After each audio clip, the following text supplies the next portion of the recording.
Ratchet was the best tool and die man on Cybertron. In his workbay on Earth, he can make anything from a pin to a missile. He repairs injured Autobots, given the right parts. Ratchet also likes to party and give back talk, but does his job as well as anyone. He has laser scalpels, arc welders, electron microscopes, circuit sensors, and fluid dispensers at his disposal. Sometimes, Ratchet's good times interfere with his effectiveness. 1982's Diaclone line in Japan offered two transforming Nissan Vanettes, one in cherry red and a second that was retooled into an ambulance later that same year. Both toys were imported by Hasbro for 1984's first wave of Transformers, as Autobots Ironhide and Ratchet. These early original figures were meant to transform and be operated by a smaller character that would sit in a pilot seat behind the windshield. However, when released to Transformers, they simply were given an awkward face sticker to be placed over that seat. Thankfully, in time for animation, both characters were given a new design, and their newer toys have reflected this up until this day. However, the original look of these action figures is kept alive through their original box art, as well as their earliest appearances in Marvel Comics. Turning into an ambulance, the clear choice was to make Ratchet into the hero's medic. However, early concepts of the character depict Ratchet as having been meant to be played as female, named after Nurse Ratchet from One Flew Over the Cuckoo's Nest. We'll talk more about the inclusion of female characters in this franchise later in the season. For now, we'll just say that the decision was made to keep all of the characters male for the time being. In the end, he was simply and appropriately named Ratchet after the tool. Appearing frequently throughout the first two seasons of the series, Ratchet never receives his own spotlight episode, but that doesn't stop him from constantly being a part of the action. When his figure was discontinued in 1986, he was among the first 4 Autobots brutally murdered in one of the opening scenes of Transformers the movie. Dare I say, spoilers.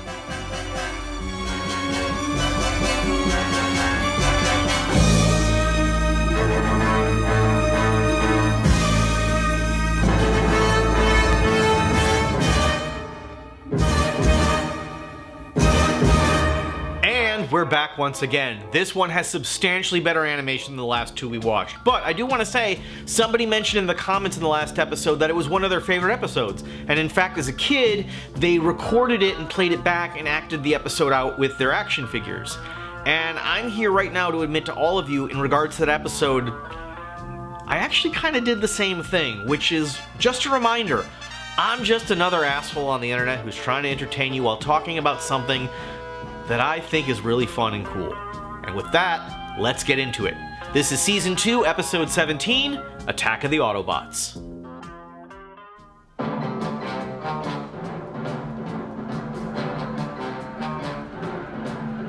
Working late into the night, the Autobots find themselves the victims of an unexpected Decepticon raid. Teletran 1, report. Decepticons approaching from southwest quadrant. Autobots, transform! Look out, Ratchet! Thanks, Prime. Now, what about Rumble? Fine, baby! The attack, however, is a diversion for Megatron's real plan. This is the moment I've been waiting for. Now, Starscream! Excellent!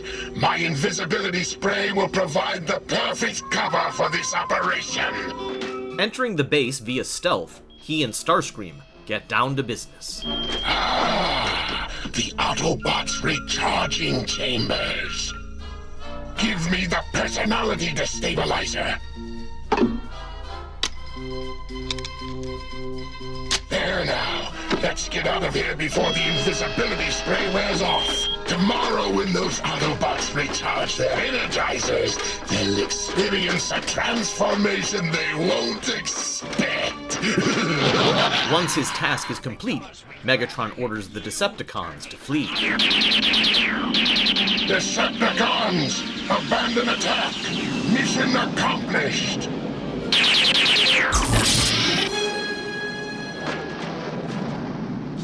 A hit and run raid. That's not Megatron's style. Perhaps we responded so quickly he had no time to achieve his objective. Perhaps. But Megatron always has some method to his madness. And whatever it was this time, you can be sure it won't do us any good. Later, once the Autobots recharge, everything goes straight down the crapper. Nothing like a good Energizer recharge to give the old bolt some volts. Everybody to the recharging chambers. We've got a big day ahead. This is exposition. Alert! Alert! Rocket launch in preparation at Harding Space Center. New solar power generating satellite aboard rocket designed to provide unlimited energy to the world. Autobots, the Decepticons will stop at nothing to capture that satellite. We've got to get to the launch site and protect, guard, defend. I feel... The full effect of Megatron's sabotage is revealed, as the personalities of the Autobots have been altered to serve his evil will. Optimus Prime, no! Our human allies travel with Jazz and Bumblebee, who have not recharged since the chambers were tampered with. Jazz utilizes the remote location to test his new speakers as Bumblebee heads back to base. So I'm going back to headquarters. Have fun, guys! Later, Bumblebee! Can't you play something soft? Hey, guys! Where is everybody? Optimus Prime? Upon his return, Bumblebee realizes something is off with Blue Streak. Ah, Bumblebee. You look tired. Perhaps you'd like to recharge. Causing an avalanche, Jazz and the humans decide to also flee back to Autobot base. Maybe I better wind down my woofer. Let go, Blue Streak. What's got into you? Hey, Blue Streak. What's happening, man? Hey, careful with that thing. Hey, man, I don't want to hurt you, but you get me steamed. Looks like it conked his reset relay. Yeah, he'll be out for a while. Bumblebee! What's going on around here? As we come to our first act break, Teletran 1 explains to the characters everything we, the audience, already know. Autobot behavior altered by personality destabilizer. Put into recharging chambers by Megatron. Megatron? He turned Blue Streak from good to evil. Look, how many of the other Autobots were recharged with that personality doohickey? All of them. Oh no. Alright, all of you out there, it's time to stop watching so much Transformers and maybe do a little bit of reading about Transformers.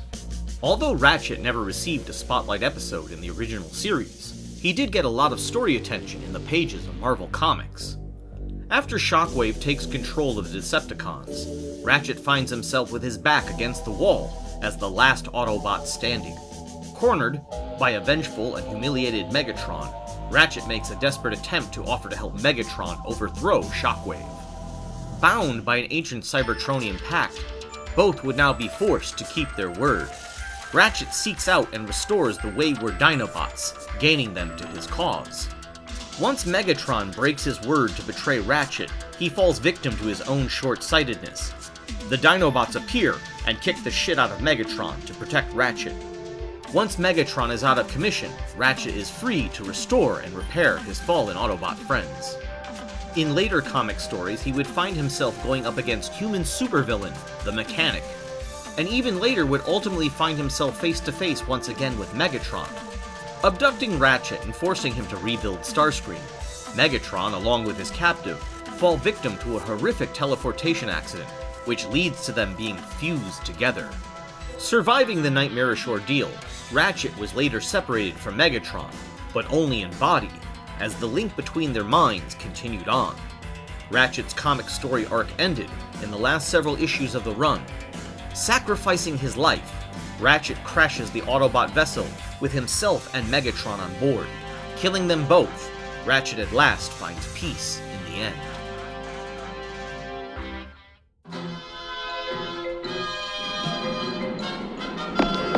Halt! Look out! There's nobody driving those vehicles! Under the mental control of Megatron, the Autobots get up to some evil shenanigans. Attention! Optimus Prime is leading an attack on the Air Force base. Not Optimus Prime. We've gotta get to him. Hey, we can't fight Prime and arm of our friends. Jazz, we can't sit back and watch either. I'm with Bumblebee. Then let's burn some rubber. Spike and Bumblebee move out to intercept their friends. Spike, come back! We have Megatron's orders. The plans for the solar satellite must be seized. Yes? And you'd like me to join you in the command bunker? You're launching my solar power generating satellite? Wonderful. I'm on my way. Dr. Harding. After clumsily explaining to the audience who she is and what she's doing here, Dr. Harding escapes the Autobots' clutches. What could they be after here? The plans for my solar satellite.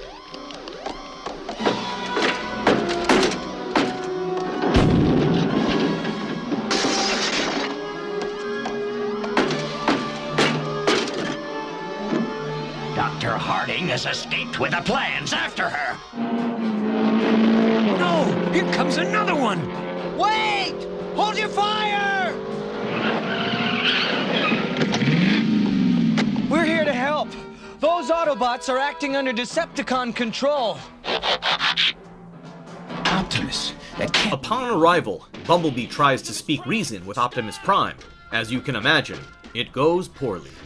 Don't you recognize me? Prime! It's Bumblebee! I'm one of your... I don't believe this is happening! Prime! In the spirit of arriving and bringing people up to speed on who they are and what they're doing there, Megatron makes a big old entrance. I wouldn't if I were you. This operation is now under my control. Nothing can stop the launch now. I soon shall have enough power to dominate the universe. In 2 Earth hours, we will be aboard that rocket and on our way to Cybertron. And the secret of perpetual energy will be ours alone. With this attitude exchanger, we can drain the personality destabilizing energy away from an Autobot. At the same time, we recharge him with purifying ions. Oh, kind of like the goodness transfusion. Through the power of sci-fi bullshit, Sparkplug comes up with a plan. Jazz helps him in a successful test of his new invention.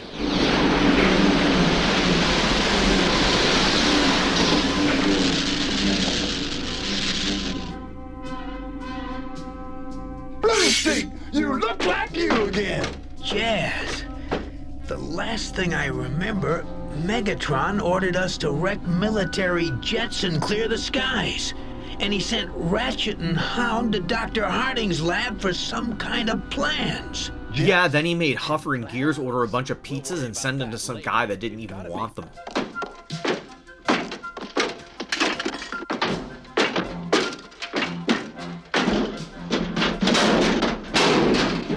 Just like Indiana Jones using a refrigerator to shield him from a nuclear blast, Dr. Harding survives inside a dumpster that's been thrown against a brick wall.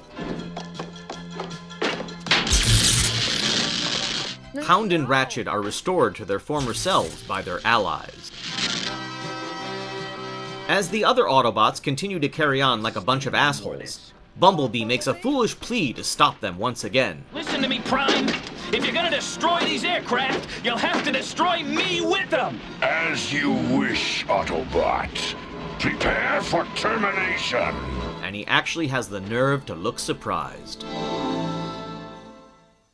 When it came time to prepare for this episode, it became very clear to me that there's plenty to say about Autobot Ratchet. We've already talked about G1 and all of his comic book appearances, but after that, this character comes back multiple times in many versions. When it comes to retellings of Transformers, it should go without saying that Ratchet is one of the most common characters to be included in new casts. At least, that was the case starting with 2007's live-action Transformer movie, where a new version of Ratchet appears as a green ambulance H2 rescue vehicle that screams Michael Bay.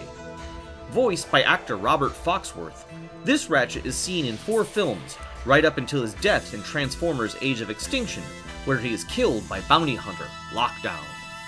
Later that year, a more classically designed Ratchet appeared in 2007's Transformers Animated.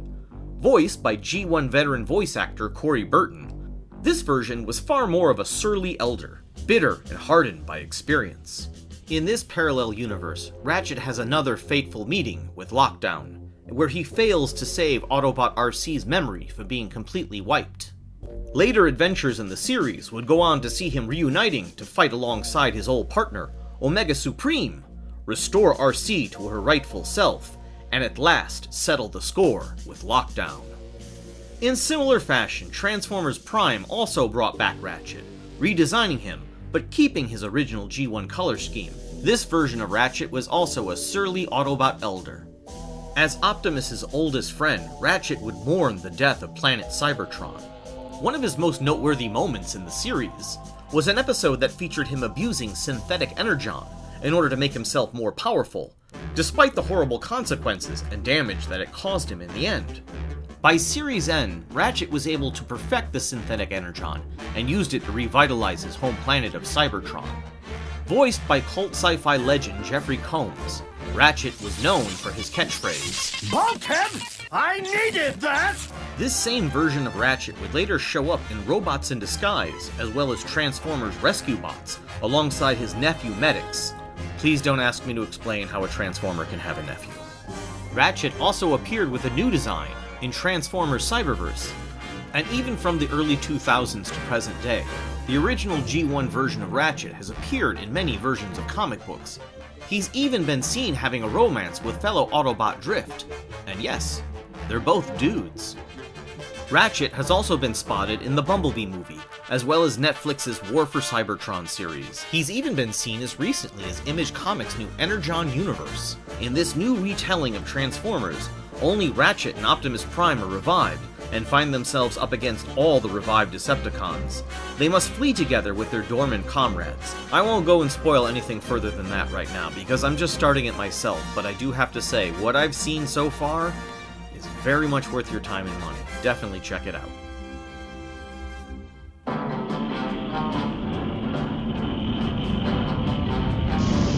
In one of his final G1 animation appearances ever, Autobot Skyfire attacks a military aircraft. Bail out!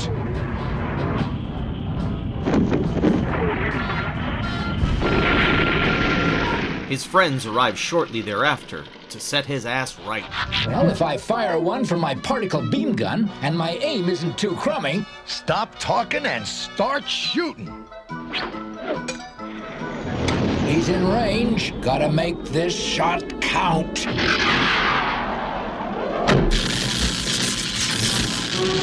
Thanks! I needed that! And we need a lift! Prime! No!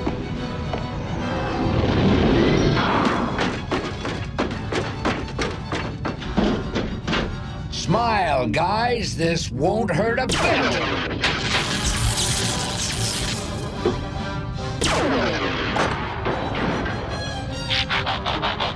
What's Prime doing?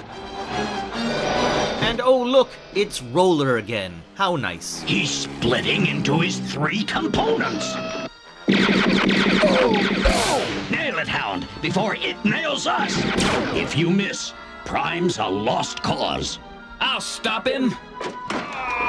Bumblebee pulls through in the end. Optimus Prime, I know you're not evil. I believe in you. You've got to fight it. Don't give in. Quickly!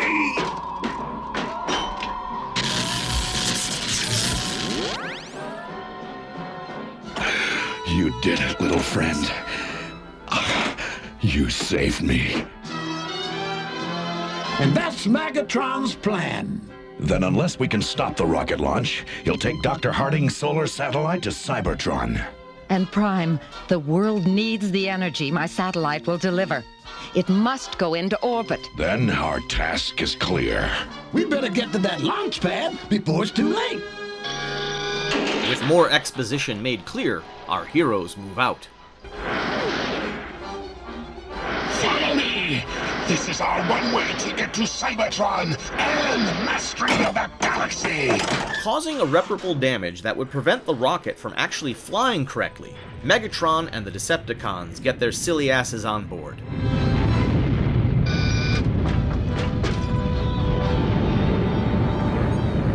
If you can disconnect the satellite, I can take it into orbit. Let's go!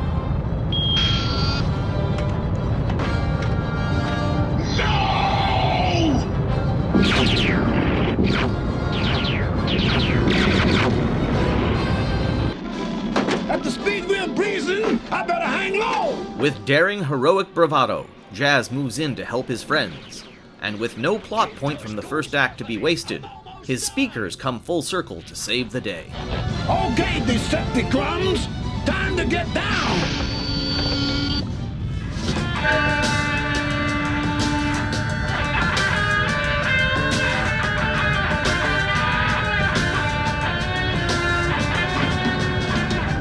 A musical sonic boom.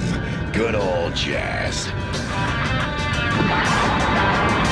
The fuel tanks! Abandon rocket! Oh look, they're retreating again. Oh my god, what a twist.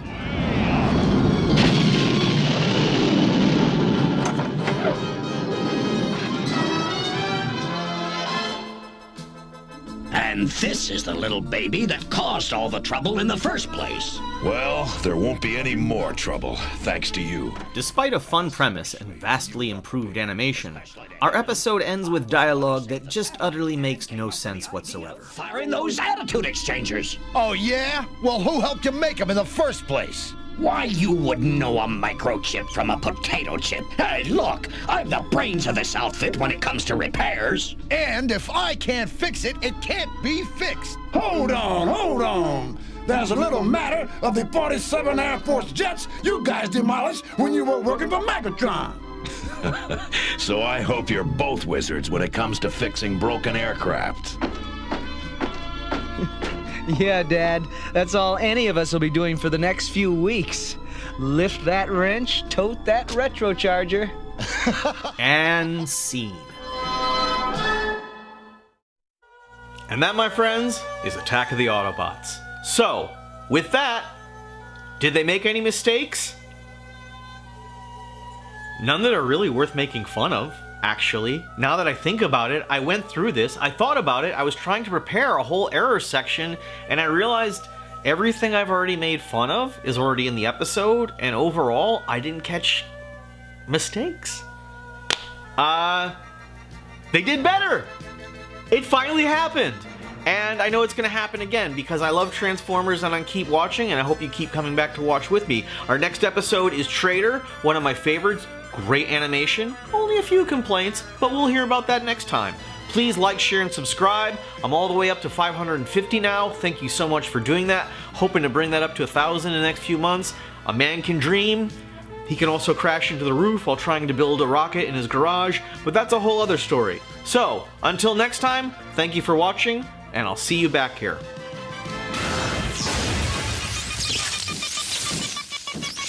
Bulkhead! I needed that!